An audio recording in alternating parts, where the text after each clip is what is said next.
What's up, guys, and welcome back to my reading journey. Hope we're all doing absolutely fine, and today, as usual, we're going to continue with the Discourses by Epictetus, and I'll read to you the chapter 13 of the third book, What a Forlorn Condition Means, and a Forlorn Man.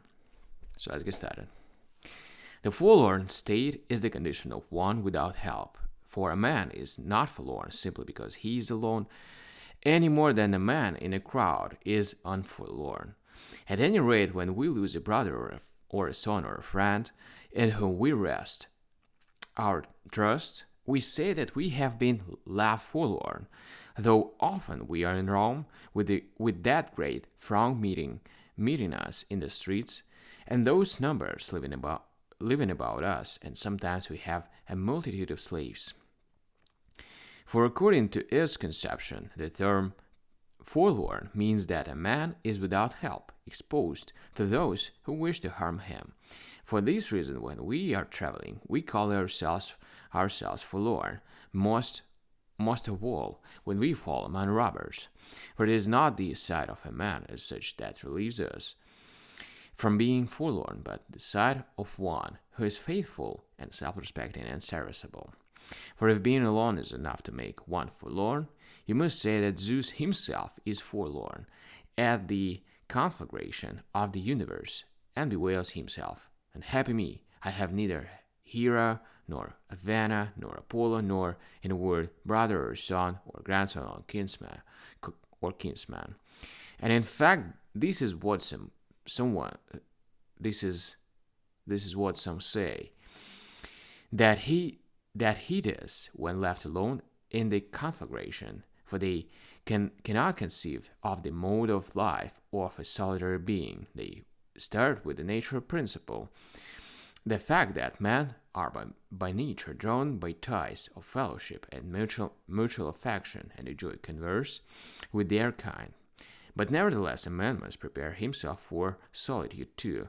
He must be able to suffice for himself, and able to commune with himself, just as Zeus communes with himself, and is at peace with himself, and reflects upon the nature of his government, and occupies himself with thoughts appropriate to himself. So should we be able to talk to ourselves without need of others, or craving for a diversion. We should study the divine government and their relation in which we stand to other things. We should consider what was our attitude to events before, and what it is now, what the things are which still afflict us, how they may be cured, how removed, if any things need to be brought to perfection, perfect them, as reason requires.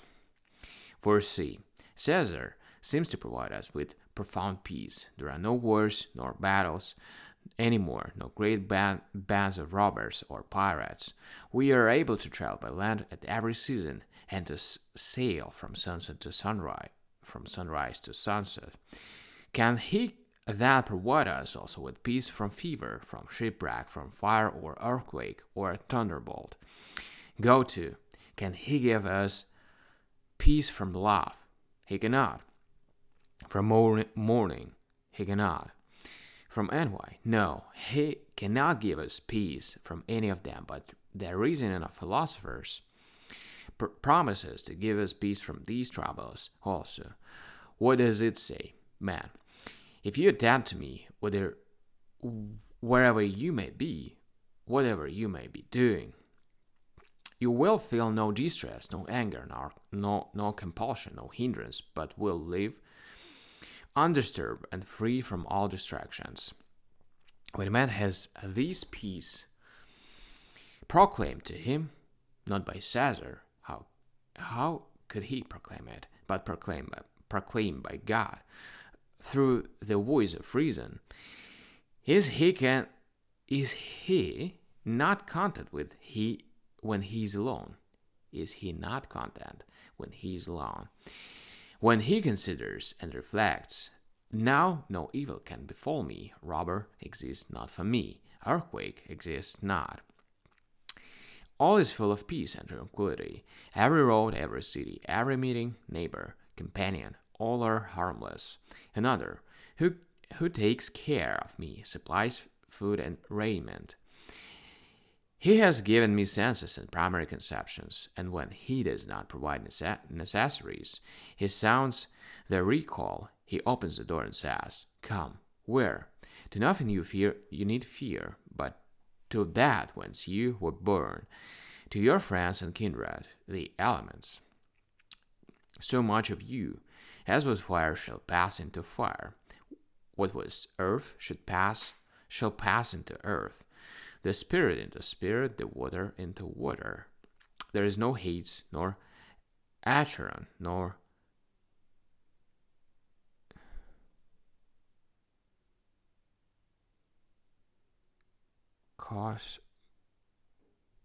cactus, nor paraflageton,